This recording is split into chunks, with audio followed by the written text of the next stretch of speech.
तो बचपन में मॉर्बियस को हम लोग ने पहली बार देखा होगा स्पाइडरमैन की एनिमेटेड सीरीज में, जहां पे हम लोग को देख के काफी डर लगा था कि कैसे एक अच्छा भला आदमी जो कि एक्सपेरिमेंट के चलते पूरी तरह वैम्पायर में कन्वर्ट हो जाता है।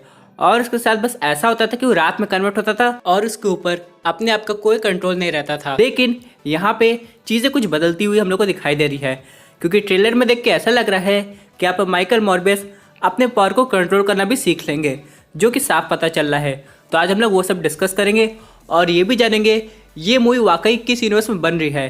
क्या ये टॉबी के यूनिवर्स में है, क्योंकि पीछे हम लोग को टॉबी मैगवायर का बैकग्राउंड दिखाई दिया था, या फिर एंड्रू के यूनिवर्स में है, या फिर ये इनडायरेक्ट वे में मार्वल सिनेमैटिक यूनिवर्स का पार्ट है। और अगर ऐसा है तो क्या ऑस्कॉर्प पहले से एस्टैब्लिश हो गया है, आज सब हम लोग डिस्कस करने वाले हैं। तो दोस्तों कंप्लीट वीडियो को स्टार्ट करने से पहले आप लोग कर दीजिए वीडियो को लाइक और कमेंट करके बताइए कि आप मॉर्बियस के इस नए ट्रेलर को 5 में से कितना स्टार देंगे। साथ ही साथ जो लोग मेरे चैनल पर नए हैं, मेरे चैनल को सब्सक्राइब करके हमारी कॉमिक बुक टॉक्स फैमिली का हिस्सा बन जाइए।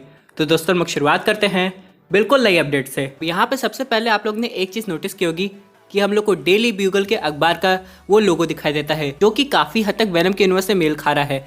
लेकिन इन सब के अलावा अगर हम लोग उसकी हेडलाइन पे ध्यान देंगे तो यहाँ पे 2 कैरेक्टर का हम लोग को कैमियो भी दिखाई देता है, जो कि है पहला राइनो और दूसरा ब्लैक कैट। अगर हम लोग यहाँ पे बात करें राइनो की, तो उसका अपीयरेंस तो एंड में द अमेजिंग स्पाइडरमैन 2 में हम लोग को देखने को मिला था। और अगर हम लोग बात करें ब्लैक कैट की, तो इसका कैरेक्टर प्ले करती है फिलेशिया, जो कि हम लोग को उसी मूवी में दिखाई दी थी। अब यहाँ पे दोस्तों क्या ये इनडायरेक्ट वे में हिंट कर रहा है जो मॉर्बियस के जितने भी इवेंट्स हैं वो स्पाइडरमैन के यूनिवर्स में हुए हैं, जो कि है एंड्रू गारफील्ड का। यानी दोस्तों अगर ऐसा होता है तो काफ़ी अच्छी बात होगी और ये पूरी तरह पॉसिबिलिटी हो जाएगी कि आगे जाके हम लोग को द अमेजिंग स्पाइडरमैन 3 देखने को मिल सकती है। और सबसे इंपॉर्टेंट बात है दोस्तों ऑस्कॉर्प के लोगों की। अगर आप लोग ये दोनों फोटो को ध्यान से देखें तो लोगो बिल्कुल सेम है, लेकिन अगर हम लोग बात करें बिल्डिंग की, तो बिल्डिंग में चेंजेस हो गए हैं। हालांकि यहाँ पे कोई कंपनी अगर अपना लोगो बनाती है तो उसे हमेशा चेंज नहीं करती रहती है, लेकिन हाँ उसकी प्लेस ऑफ वर्क चेंज होते रहते हैं। तो क्या पता ऑस्कॉर्प एक बिल्डिंग से दूसरी बिल्डिंग में चली गई हो, इसलिए उसका बिल्डिंग अलग दिखाई दे रहा है, लेकिन कंपनी वही है और चीज़ें वही हैं, यानी कि उसी यूनिवर्स से बिलोंग करते हैं, इसलिए इनके लोगो सेम दिखाई दे रहे हैं। लेकिन दूसरी इंपॉर्टेंट बात यह है कि यहाँ पे वल्चर का अपीयरेंस फिर से हुआ है। अब बहुत लोग इसे वल्चर समझ रहे हैं या फिर ये कोई और कैरेक्टर हो सकता है, लेकिन ये माइकल मॉर्बियस से बोल रहा है कि हम लोग को मिलते रहना चाहिए। हो सकता है ये वही कैरेक्टर हो जो जेल से भागने में माइकल मॉर्बियस की हेल्प किया हो। लेकिन ओवरऑल नया ट्रेलर देख के हम लोग को ये समझ में आ रहा है कि जो माइकल मॉर्बियस है वो काफ़ी परेशान है अपने डिजीज़ से, और उनके जैसे काफ़ी लोग और भी हैं जो इस डिजीज़ का सामना कर रहे हैं। और यहाँ पे वो क्योर खोजना चाहते हैं, लेकिन क्योर खोजने का तरीका काफ़ी अजीब है, यानी कि वो बैट्स का यूज़ कर रहे हैं। और यहाँ पे उनके साथ क्या होता है ये सब लोग जान चुके हैं। लेकिन मज़े की बात यह है कि उनका जो ऑरा है जो मॉर्बियस का है वो टाइम टाइम पे उन्हें ओवरटेक कर रहा है। कभी वो ऐसे दिखाई दे रहे हैं, कभी वो नॉर्मल हो जा रहे हैं। लेकिन अगर हम लोग बात करें कॉमिक बुक की या फिर स्पाइडरमैन एनिमेटेड सीरीज़ की, जब यहाँ पे रात होती थी तभी वो वैम्पायर में कन्वर्ट होते थे। लेकिन ऐसा लग रहा है हम लोग को मूवी में किसी और तरीके से इनकी पावर्स दिखाई जाएगी। और यहाँ पे दोस्तों इनकी पावर्स का हम लोग को अंदाज़ा भी देखने को मिला है कि कितने तेज़ हैं और ये क्या कुछ कर सकते हैं। दोस्तों यहाँ पे इनकी पावर्स और इवॉल्व ज़्यादा होती है जब इनके आसपास इन्हें ब्लड दिखाई देता है। जैसे कि अगर हम लोग बात करें इस सीन की, यहाँ पे जब ये वैम्पायर में कन्वर्ट हो रहे हैं तो इनके पीछे हम लोग देख सकते हैं यहाँ पे ब्लड पाउच रखे हुए हैं। अब दोस्तों हो सकता है इसी वजह से इनकी जो अंदर का वैम्पायर है वो जाग जाता होगा, लेकिन ये सीख रहे हैं कि इसे कंट्रोल कैसे किया जाए। यहाँ पे हम लोग को एक कैरेक्टर और दिखाई देता है जिसका नाम है साइमन स्टाउड। अब दोस्तों ये FBI एजेंट है जो कि माइकल मॉर्बियस को पकड़ने की कोशिश कर रहा है। और यहाँ पे ये भी हो सकता है माइकल मॉर्बियस भी इसके साथ खेल रहे हो, क्योंकि यहाँ पे हम लोग देखते हैं एक बैट के डिज़ाइन का चीज़ है, लेकिन अगर आप लोग ध्यान से नोटिस करेंगे इसके अंदर कुछ लिखा हुआ है। दोस्तों हो सकता है ये डॉक्टर माइकल मॉर्बियस के नोट्स बनाने का कोई नया तरीका होगा, जैसे कि जब वो वैम्पायर में कन्वर्ट होते हैं तो उन्हें कैसा फील होता है, उन्हें अपनी पर्सनालिटी पे कितना कंट्रोल मिलता है, वो सभी नोट्स बना के लिख रहे होंगे।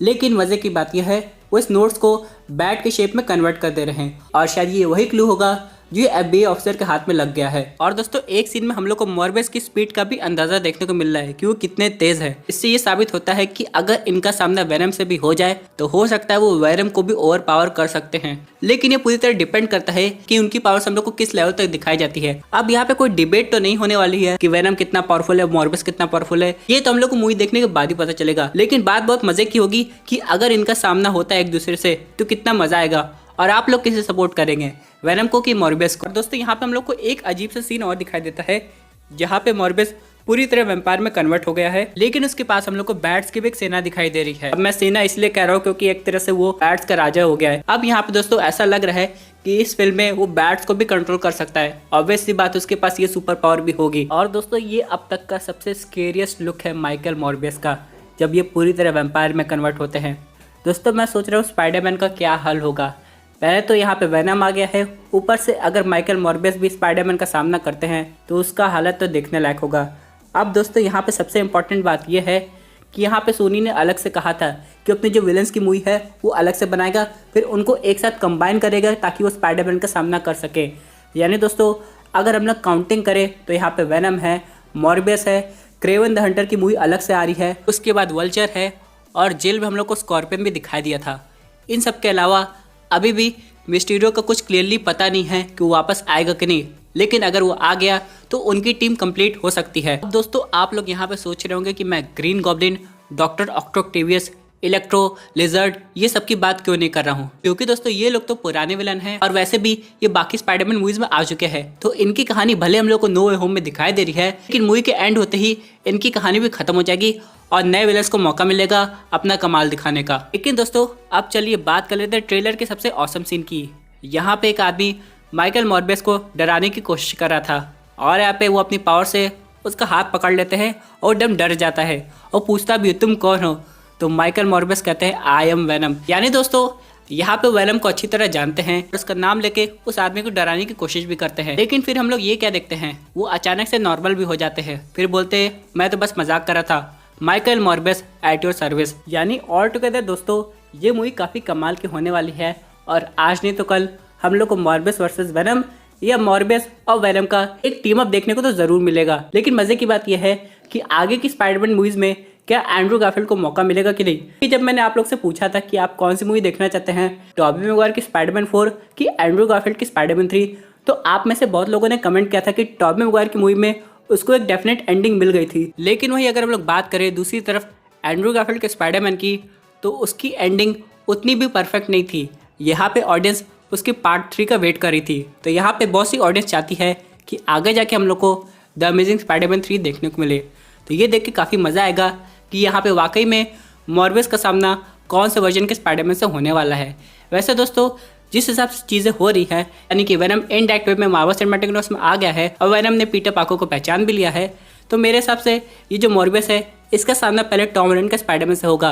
फिर जब मल्टीवर्स ठीक हो जाएगा, सब अपनी यूनिवर्स में चले जाएंगे, हो सकता है द अमेजिंग स्पाइडरमैन 3 में ये हम लोग को एंड्रू के स्पाइडरमैन के साथ दिखाई दे। दोस्तों ये थी एक अमेजिंग अपडेट जो कि रिलेटेड थी मॉर्बियस के ट्रेलर ब्रेकडाउन से। आई होप आपको ये वीडियो पसंद नहीं होगी। वैसे आपकी ये व्यूज उस पर्टिकुलर टॉपिक पे अपने व्यूज जरूर कमेंट कीजिए। दोस्तों अगर आप ऐसे सुपर हीरो कंटेंट एंजॉय करना चाहते हैं तो हमारे चैनल को सब्सक्राइब करके हमारे सुपर हीरो फैमिली का हिस्सा बन जाएगा।